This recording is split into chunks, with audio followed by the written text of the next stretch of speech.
Ils sont influenceurs, sportifs, gamers, pompiers, humoristes. Leur point commun ? Des rêves plein la tête et surtout une volonté de briser les idées reçues sur le handicap. Sur les réseaux sociaux, ils cumulent des milliers de likes et de commentaires. La recette de leur succès ? Nous leur avons posé la question. Bienvenue sur le podcast Influence-moi, signé handicap.fr et présenté par Clotilde Costil et Cassandre Rogeret.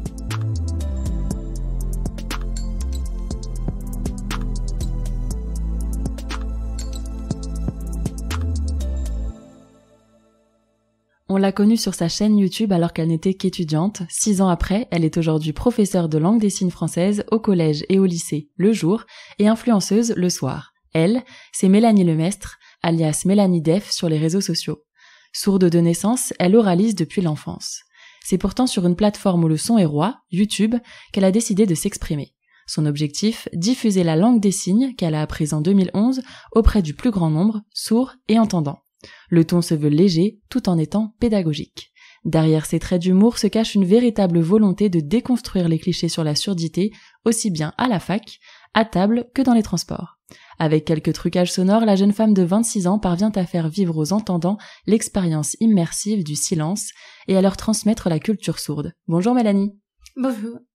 Pour toi, YouTube peut être un pont entre ces deux mondes qui semblent encore imperméables l'un à l'autre ? Alors, pour moi, oui, YouTube, c'est quelque chose qui permet de s'ouvrir un petit peu plus par rapport à la langue des signes, par rapport à la culture sourde, et aussi, si c'est possible, pour informer aux entendants, et aussi parler d'accessibilité pour que les entendants puissent comprendre comment marche YouTube, pour faire le pont entre les sourds et les entendants eux-mêmes. Tu as justement grandi entre ces deux cultures, puisque tu es le seul membre de ta famille avec une déficience auditive. Qu'est-ce que tu as tiré de cette expérience ? Alors, si tu m'avais posé la question il y a 5 ans, je dirais que, comme j'ai grandi dans une culture entendante, au fond de moi, je l'avais toujours, cette culture. Mais aujourd'hui, je sais que la culture entendante, je la connais comme si j'étais une personne étrangère. Et c'était pas au fond de moi ma culture, mon identité. Donc aujourd'hui, je sais que je fais partie de la culture sourde, que j'ai une identité sourde, mais que je connais la culture entendante sans plus. Et qu'est-ce que ça fait d'être une jeune femme sourde qui vit dans une famille d'entendants ? C'est pas facile. Petite, je me rendais pas compte, puisque quand on grandit, on se rend pas compte, mais aujourd'hui, c'est vrai que les enfants sourds font souvent ça, grandir dans des familles entendantes, et ça dépend de l'éducation de la famille entendante par rapport à l'oralisme, par rapport à la langue des signes, d'école ou autre. Moi, j'étais plutôt bien entourée, ma famille, elle était très accrochée derrière moi pour mon éducation, pour l'école, pour parler, et aussi à respecter le choix que j'apprenne la langue des signes. Et voilà. Qu'est-ce qui t'a décidé en 2011 justement à apprendre la langue des signes ? Avant 2011, je l'ai pas appris parce que dans mes écoles, il n'y avait pas d'option de langue des signes, il n'y avait rien. C'était que l'oralisme, tout ça quoi. Et en 2011, je suis partie à Rouen, on m'a dit dans un établissement. Et en fait, quand je suis arrivée dans cet établissement, il y avait l'option de langue des signes. Et c'est là que j'ai accepté de prendre l'option pour apprendre la langue des signes. Et j'ai rencontré 2 amis sourds. Ils faisaient que de signer toutes les journées. Alors, pendant 3-4 mois, j'étais prête devenue bilingue. Parce que je signais tous les jours avec eux. Et aussi, j'étais à l'internat avec une copine sourde qui faisait que j'apprenais toute la journée et tous les soirs la langue des signes. En 3-4 mois ? Waouh. À peu près. Bravo. Et tes parents, eux, ils ont appris la langue des signes aussi ? Pas du tout. Non. Ma petite sœur, oui, elle a appris, elle comprend mieux la langue des signes qu'elle pratique aujourd'hui. Mais mes parents, non. Et en même temps, je le voudrais pas parce que tout le travail que j'ai fait pour l'oralisme, si mes parents se mettent à signer, par exemple, ça veut dire que je risque de perdre un petit peu, pas ma voix, mais les efforts que j'ai faits. Et c'est très dommage de diminuer tes efforts. Ça demandait beaucoup d'efforts, petite, de les comprendre. Qu'est-ce que tu mettais en place par rapport à un enfant qui entend normalement ? Quand je dis effort, c'est pas quelque chose de négatif. c'est plus les efforts dans le sens où l'expression, ça va encore, ça vient naturellement, ça va. Mais par exemple, si je parle pendant 2 heures, 3 heures non-stop, là, j'appellerais ça un effort de travailler, de parler. Et niveau compréhension, c'est surtout la fatigue. Plus je veille avec l'âge, je remarque que je suis fatiguée de lire sur les lèvres toute la journée. Tout le soir, avec par exemple 6, 7, 8 personnes. Là, c'est pas possible pour moi, je suis un peu perdue. Et au quotidien, tu signes plus ou tu oralises plus? Au quotidien, là, avec mon travail, je dirais que je signe plus. Il m'arrive de passer mes vacances, le week-end avec la famille. Pour moi, ça me convient. Mais parler tous les jours, je pense pas. Qu'est-ce qui t'a motivé à t'exprimer sur les réseaux sociaux? Tout a commencé en 2012, donc soit 1 an après que j'ai appris la langue des signes. En fait, je me promenais avec ma mère, d'un coup elle me dit « Mais pourquoi tu fais pas des vidéos sur YouTube enseignant la langue des signes dans les vidéos ?» Au début, j'étais pas très emballée parce que me mettre sur les réseaux sociaux comme ça, avec les critiques qu'il peut y avoir, bref. Et au final, pendant 2-3 mois, peut-être, j'ai commencé à réfléchir et je me suis dit ça peut être une bonne idée. Alors, j'ai commencé mes vidéos. Alors, le fond était horrible, voilà, c'était une catastrophe, je signais pas très bien. Mais j'ai commencé comme ça sur les réseaux sociaux parce que mon but, c'est de diffuser la langue des signes aux enfants, aux parents, tout ça. Parce que moi-même, je l'ai pas appris avant. Alors, je trouve ça dommage que mes parents n'aient pas eu l'information de la connaissance de la langue des signes. Et à ce moment-là, t'étais la seule sur les réseaux sociaux à enseigner la langue des signes? Je pense que oui. Il y en avait peut-être, mais c'était pas des vidéos assez... Enfin, c'était pas régulier. Moi, je pense que c'était un peu plus régulier. Enfin, je pense. À quel moment c'est devenu viral tes vidéos? J'ai commencé mes vidéos en 2013, peut-être en 2015-16. Mes vidéos, au début, ça marchait pas très bien, mais petit à petit, t'es monté très vite avec Brut. Il me posait des questions, et mes abonnés montaient comme pas possible. Quelles ont été les réactions de la communauté sourde lorsque tu t'es lancée sur YouTube? Alors, c'était un peu complexe parce qu'il y a une partie de la communauté sourde qui est assez fermée d'esprit. Dans le sens où il ne faut pas oraliser, il faut plutôt signer dans les vidéos. Parce que, pour rappel, il faut savoir qu'en France, il y a eu l'interdiction de la langue des signes pendant à peu près 100 ans. De 1880 jusqu'à 1977 à peu près. Donc, ces personnes-là, qui ont vécu le début des années 90, ils étaient un petit peu perturbés par l'obligation de réaliser et ne pas signer dans les écoles ou autre. Ce qui fait qu'aujourd'hui, ces personnes-là préfèrent valoriser la langue des signes et ne pas valoriser le réalisme. Donc, j'ai peut-être eu des critiques assez méchantes, mais surtout pas des conseils, mais une idée, il faut plutôt signer que de parler dans les vidéos. Mais ils ont quand même été réceptifs à ton objectif de diffuser la langue des signes? Pense oui et non. Enfin, des fois, quand les gens, ils se bornent de leur idée, on peut pas changer d'avis. Donc, si par exemple, je m'exprime à l'oral d'une vidéo, là, ces gens-là, ils peuvent te dire, pourquoi pas, elle pourrait signer, elle connaît la langue des signes, en plus, c'est une prof, alors, elle peut signer. Et parfois, je fais que de signer dans les vidéos. Et là, c'est sur les entendants qui disent, ouais, mais nous, on préfère quand tu parles que tu signes en même temps, parce qu'on apprend mieux, tout ça. Je suis un petit peu jongler entre j'étais pas trop quoi faire, évidemment. Tu participes aujourd'hui à un podcast, donc un format audio qui se développe de plus en plus, mais qui reste encore souvent inaccessible aux personnes sourdes et malentendantes. En quoi c'était important pour toi de témoigner aujourd'hui? D'où c'est important pour moi de témoigner mon parcours, aussi mon objectif de les réseaux sociaux, puisque c'est toujours mon objectif aujourd'hui.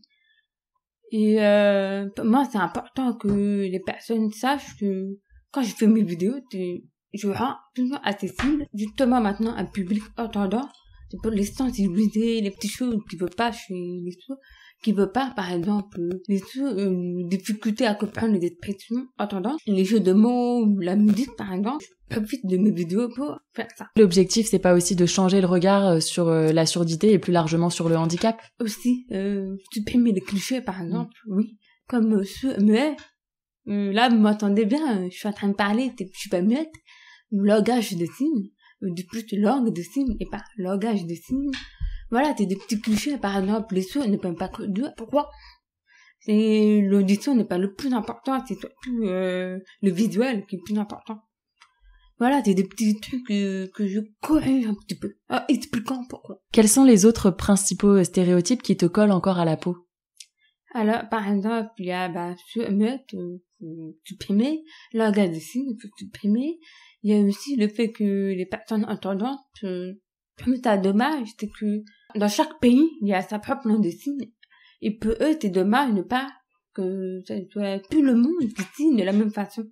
Alors que pour moi, c'est très important que la langue de signes soit différente dans chaque pays. Enfin, elle est plus riche en culture et en langue.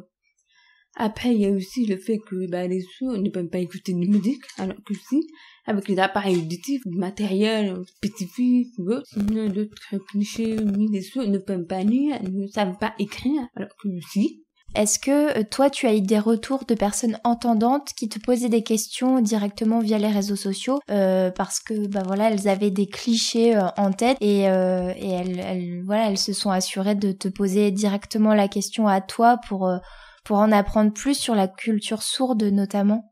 Oui, que ça soit sous mes vidéos ou imprimé par mail, ça arrive beaucoup, même dans la rue, ça peut arriver à l'école ou un peu partout, on me demande, je peux répéter, mais il faut.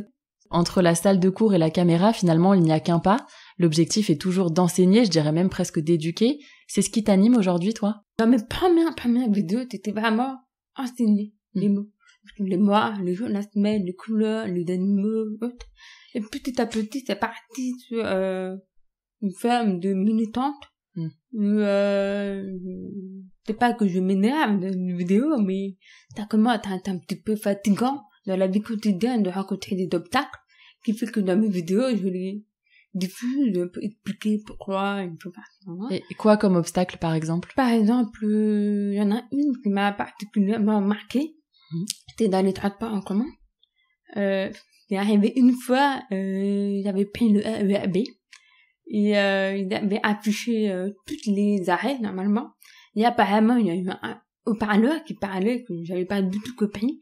Il avait imprimé tous les arrêts et je me suis retrouvée au terminus alors que c'était pas mon arrêt. Je me suis rendu compte que c'était pas facile pour nous de pas avoir d'informations. Comme tout le monde. Alors maintenant, des fois, dans les métros, il y a des affichages qui expliquent les arrêts supprimés ou autre, mais niveau train et RER, c'est pas encore le cas. Et ça t'arrive justement de pousser des petits coups de gueule? Oui. Surtout maintenant sur Twitter, dès qu'il y a quelque chose qui va pas, j'ai tendance à m'énerver et puis à exploser sur Twitter. Mais est-ce que tu t'adresses aussi directement aux personnes concernées, par exemple à la SNCF ou la RATP? Oh, ça m'est déjà arrivé. Ouais. Je crois que c'était l'année dernière, il y a 2 ans, il y a eu un problème avec un opérateur téléphonique qui voulait absolument que je les appelle par téléphone. Alors que j'ai beau expliquer que c'était pas possible pour moi, que c'était toi par écrit, il me disait, puis demander à quelqu'un d'autre. Quand je vis toute seule, c'est pas facile.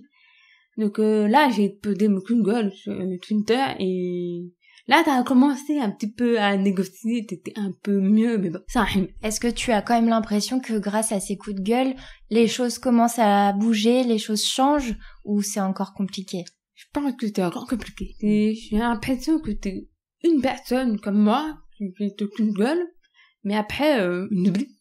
C'est une minorité qui fait que, on oublie facilement, on n'a pas besoin de changer les choses juste pour nous. Donc c'est un petit peu compliqué.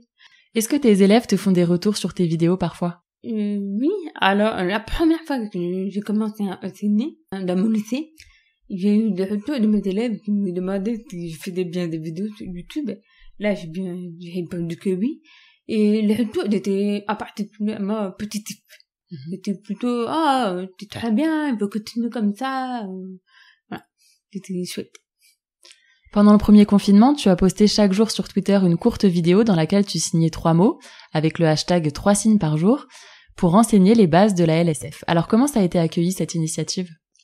Alors, c'était pendant le confinement, parce que, comme on était confinés, je me suis dit, c'est l'occasion de faire des vidéos, puisque les gens sont aussi bloqués chez eux. Ils te passent plus de temps sur les réseaux sociaux, je pense. J'en ai profité et franchement, ça a bien marché. Ça a bien monté niveau abonnés, monté niveau retour, tout ça. Donc, 3 signes par jour pendant peut-être 5-6 mois, je faisais que ça. Et au bout d'un moment, quand la vie a repris tout coup, tout me sortait pour le travail, là, j'ai commencé à diminuer, j'ai fait plutôt 5 signes par semaine. Et ça a marché, mais un petit peu moins, puisque les gens, ils étaient plus occupés. Mais quel retour tu as eu sur les réseaux sociaux suite à cette initiative? Généralement, du positif. Puisque c'était souvent basé pour les entendants, que eux-mêmes, ils ont fait un retour, qu'il fallait que je continue, que c'était super bien, et parfois, on me posait des questions, comment on signe ça, et moi, je mettais des notes pour les prochaines vidéos. Alors, faut pas se leurrer, il y a du positif sur la toile, mais il y a aussi beaucoup de négatif. Comment réagis-tu face aux critiques? Petit à petit, c'est bête de dire ça, mais je me suis habituée aux critiques. Et surtout, j'étais énormément critiquée pour une vidéo. C'est avec Topito. Bon, elle a été supprimée parce que j'ai demandé. Il avait demandé de signer des gros mots en langue des signes. Et j'avais utilisé un manuel. Dedans, il y avait que des gros mots. Ça s'appelle gros signes. Et donc, j'ai utilisé ça pour la vidéo avec Topito. Et au final, c'était plutôt des personnes sourdes qui me critiquaient parce que apparemment c'était n'importe quoi le signe, que t'étais inventé, quoi que ce soit. Et ça me semble bizarre puisque t'as tiré d'un livre. Et au final, malheureusement, ce livre n'était pas approuvé dans la communauté sourde, qui fait que c'était un petit peu n'importe quoi. Et là, j'étais vraiment critiquée. J'ai demandé à retirer la vidéo et c'était pas facile dans la vie de continuer mes vidéos avec tout le critique qu'il y a eu. Et au final, j'ai continué petit à petit et c'est reparti. Et aujourd'hui, ça te blesse moins quand tu fais face à ce genre de critiques? Oui. J'ai tendance à répondre un petit peu n'importe quoi. Est-ce que des fois t'as l'impression de marcher un peu sur des œufs avec notamment la communauté sourde? Tu le disais tout à l'heure, c'est pas évident de faire le pont entre les deux cultures. Comment toi tu fais justement pour essayer de parler à tout le monde sans froisser une communauté plus que l'autre? C'est vrai qu'au tout début, quand j'ai fait mes vidéos, je ne pensais pas à la communauté sourde. Comme je l'ai dit au tout début, j'avais pas encore mon identité sourde. C'est compliqué à expliquer ce que tu sais. En gros, c'est beaucoup d'années. C'est plutôt se rendre compte de soi, de ma culture, de ma langue. Quelle langue je préfère communiquer avec qui. Et en fait, au tout début de mes vidéos, je pensais pas à ça. Je pensais même pas que ça pouvait exister. C'était petit à petit, en fréquentant des personnes sourdes, en participant à un événement, en regardant des vidéos, je me suis rendu compte que effectivement c'est important. Alors on va dire peut-être l'année dernière ou il y a 2 ans, j'ai pas fait une pause, mais j'ai pratiquement topé mes vidéos pour réfléchir un petit peu à moi-même, et puis j'avais pas d'idée non plus, donc j'en ai profité. Et là je me suis rendu compte que c'était pas facile d'avoir une communauté sourde à côté et l'autre entendante. Aujourd'hui je sais que tu peux dire quoi faire, pas penser l'un ou l'autre. Comment les réseaux sociaux peuvent, selon toi, changer le regard sur le handicap? Sur les réseaux sociaux, des fois, t'as des gens qui sont bienveillants et d'autres pas. Donc, quand on a les gens malveillants, par rapport à mon handicap, c'est pas qu'ils critiquent, mais ils veulent rigoler. L'autre jour, il y avait une personne entendante qui parlait sur Instagram. Je lui demandais à la personne si elle pouvait enlever ce masque, du moins pour sur les lèvres, ou bien de sous-titrer ses vidéos. Et la personne m'avait répondu, ah, mais je suis vraiment désolée pour ton handicap, ou des petits trucs comme ça, quoi. C'est pas que t'es blessant, mais c'est étonnant d'avoir une réaction comme ça. Ça veut dire que la personne-là n'est pas assez sensibilisée à la société. Et donc ça, je l'ai mis, évidemment, sur Twitter. Et évidemment, ça a pris... ça a beaucoup fait parler. Il y a eu beaucoup de personnes qui étaient d'accord avec moi. Et d'autres qui prennent à la rigolade comme ah bah j'entends pas, des petits trucs comme ça. Bah là c'est les gens, là on peut rien faire, un peu. Mais justement, comment tu penses que les réseaux sociaux, ça peut permettre de changer le regard sur le handicap, de briser les clichés? Bah par exemple le fait que j'ai pris le screen de la conversation avec la personne, je l'ai mis sur les réseaux, il y a une bonne partie qui ont compris que il faut rendre accessible de vidéos, au moins mettre quelque chose. Et c'est peut-être ça qui fait le déclenchement, ou alors toujours insister dans le vidéo, mais bon après t'as pas une harceleuse qui demande toujours de rendre accessible, mais je pense que le fait de screener des vraies situations ou de filmer des situations, ça peut aider une personne entendante de se rendre compte ou pas. C'est vrai que quand on écoute ton parcours, on peut pas s'empêcher de penser à La Famille Bélier, le film dans lequel Louane a joué. Est-ce que toi, ça t'a particulièrement touché, cette histoire? Est-ce que tu t'es reconnue dans cette histoire? Alors, La Famille Bélier, c'était sorti en 2014, je pense. Et la toute première fois que je l'avais vu, 2014, c'est le moment où j'avais pas encore compris mon identité, tout ça. Quand j'ai vu le film, l'histoire m'a touchée. Parce que c'est une famille sourde avec une fille entendante, une coda, on appelait ça. Et ça m'a touchée dans le sens où le film te basait sur l'actrice principale et ce qu'elle veut faire plus tard. Il y avait des choses vraies comme les parents qui demandent souvent à la fille de traduire au téléphone, de traduire, de faire ci, faire ça. Et je trouve que c'est un poids énorme, les codas. Et c'était pas facile. Mais aujourd'hui, j'ai une vision totalement différente du film. C'est que le film est positif sur certains points, mais surtout négatif dans le sens où les acteurs qui jouent des personnages sourds sont entendants. Donc, bon, voilà, déjà, c'est pas que t'as un problème, mais il y a plein de comédiens sourds. C'est dommage de ne pas pouvoir les débaucher. Et la bande dessinée, elle est affreuse. Elle est très mal signée, voilà, elle est signée de façon très artificielle. On voit très bien que c'est faux, que c'est pas correct. Et par exemple, la maman qui joue, elle a l'air très vive, elle fait beaucoup de bruit, alors qu'il n'est pas spécialement bruyant, peut-être un peu, mais on va pas taper la casserole ou des trucs comme ça. Et là, je vois que le film, c'est un cliché. Et dernièrement, il y a eu le film aux États-Unis qui est sorti fin mars, Coda, et avec des vrais acteurs. Et qui a été primé aux Oscars. Voilà. 3 Oscars, il me semble. Le 27 mars, aux Oscars. Et là, on voit que, parce qu'en France, ils ont tout pris des acteurs entendant que le film marche très bien, que t'as fait beaucoup d'entrées, alors qu'aux États-Unis, pourtant, les acteurs sont pas connus, et ils ont bien eu un Oscar. C'est vrai que ça, c'est un sujet qui fait beaucoup débat dans le monde du handicap, hein. Même des acteurs qui sont en fauteuil roulant, qui sont joués par des personnes valides. Enfin, c'est vrai que ça, c'est un sujet qui fait beaucoup débat. Mais est-ce que selon toi, ça reste quand même une manière de sensibiliser? Oui. Derrière, oui. Il me semble que tu as quand même signé une des chansons de Louane, la chanteuse, sur la bande originale du film. Est-ce que tu peux nous raconter les coulisses de tout ça? Alors, le chanson de Louane, je parle, j'avais fait ça juste après le film. Je me suis dit, c'est l'occasion de voir si j'arrive à signer une chanson, parce que c'est très difficile, et de profiter du moment du film, que ma chaîne YouTube marche un peu. Mais ça a bien marché, et aujourd'hui, je l'ai peut-être mis à privé, parce que pas par rapport aux critiques, je crois que j'en ai pas eu, mais c'est surtout parce que les signes, je les trouvais pas très bien faits. Normalement, un chansonnier, faut un travail avec plusieurs personnes, il faut t'entraîner. Là, j'ai juste fait un petit peu de copier-coller, c'est pas un truc super, alors voilà. Le chant-signe, en fait, c'est quand tu signes, mais de manière un petit peu chorégraphiée. C'est ça. Il faut un rythme, beaucoup d'expression faciale, et en langue des signes, il faut pas du vocabulaire, il faut surtout quelque chose de compréhensible. Et c'est pas facile.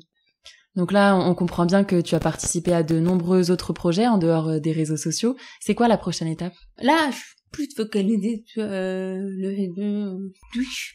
Là, je fais des directs avec un public, parce que je trouve que YouTube, ce que je fais, c'est super, mais il manque l'interaction avec les gens. Parfois, par exemple, je fais une vidéo, 6 mois plus tard, La personne, elle va me poser la question, un truc précis de la vidéo, et je trouve ça dommage que 30 vidéos, il y a que ça.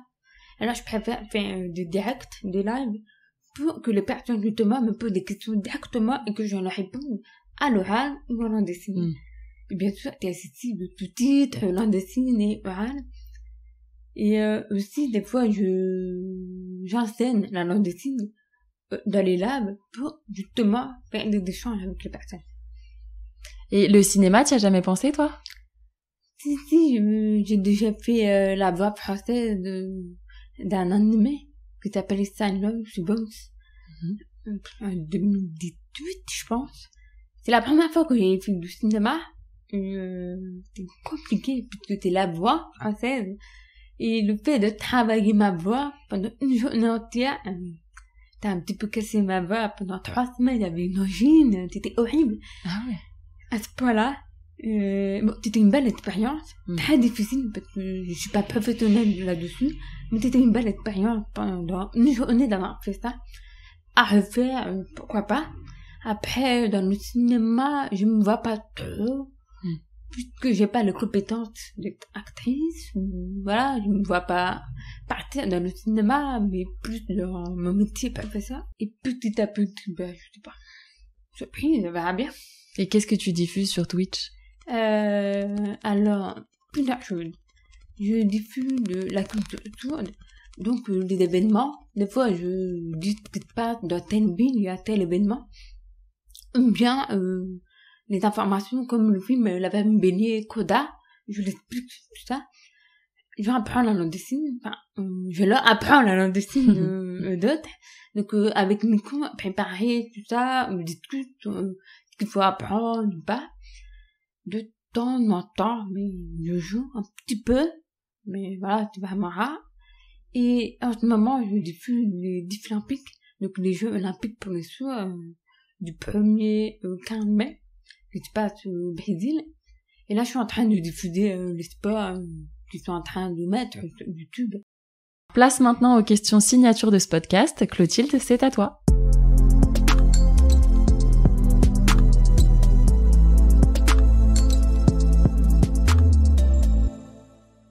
Quelle est la remarque qui te dérange le plus quand on parle de ton handicap? J'ai de temps en temps des petites remarques, mais bon, en plus. Mais surtout, ce qui m'arrive, c'est que, par exemple, je ne parle pas de mon handicap, mais je sais pas, je me promenais avec quelqu'un, et la personne tout de suite, elle va me dire, ah, mais oui, c'est vrai, t'entends pas, ah oui, c'est vrai, t'entends pas, toi.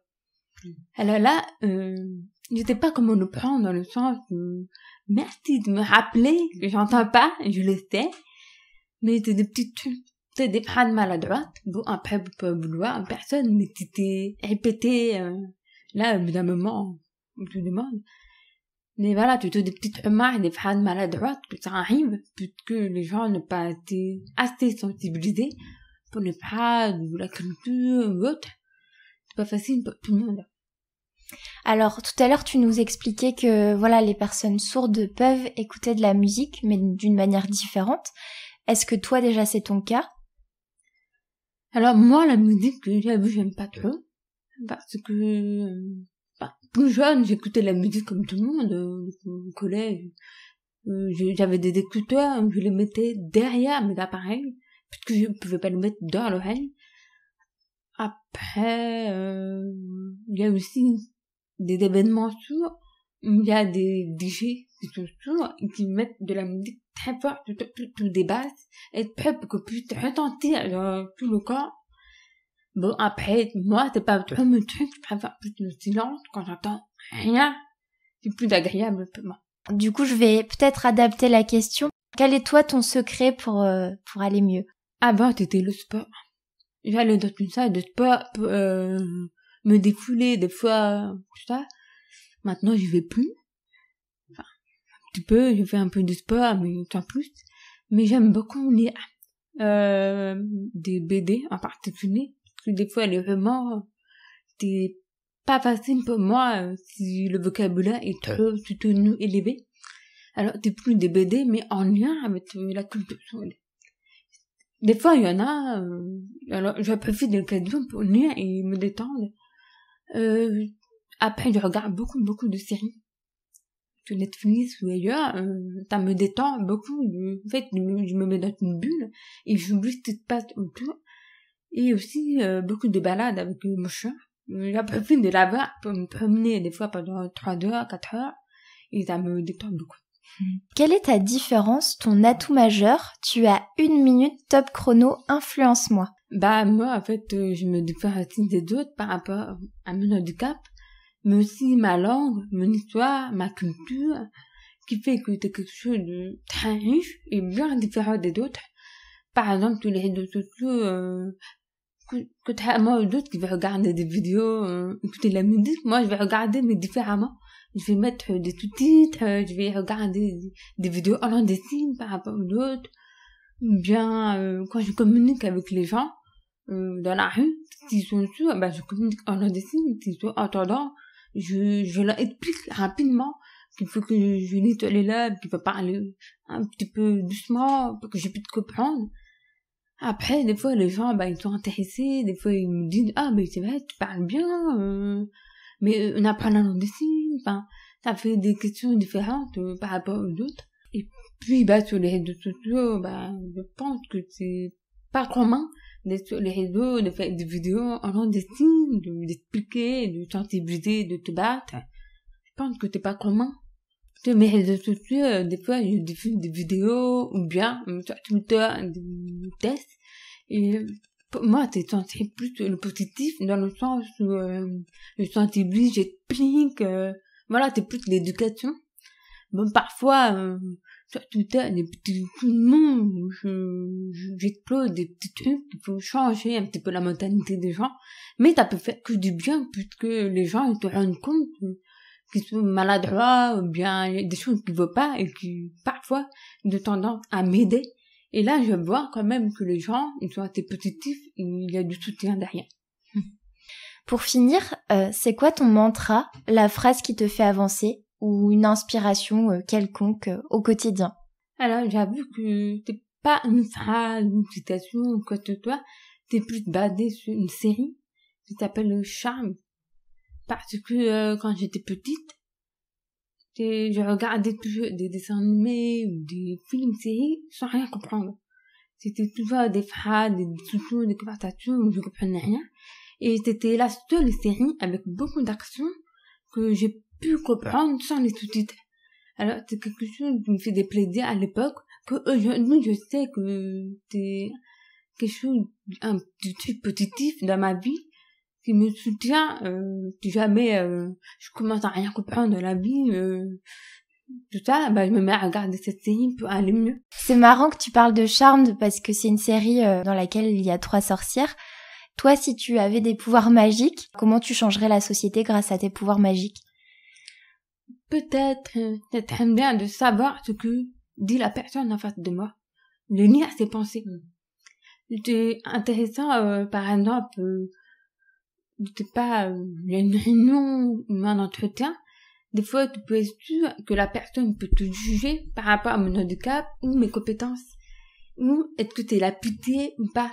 Voilà, c'est des petites choses qui peuvent être bien de savoir ce que la personne pense pour pouvoir corriger et peut-être changer la société avec. Merci Mélanie pour cette interview qui, on l'espère, fera du bruit.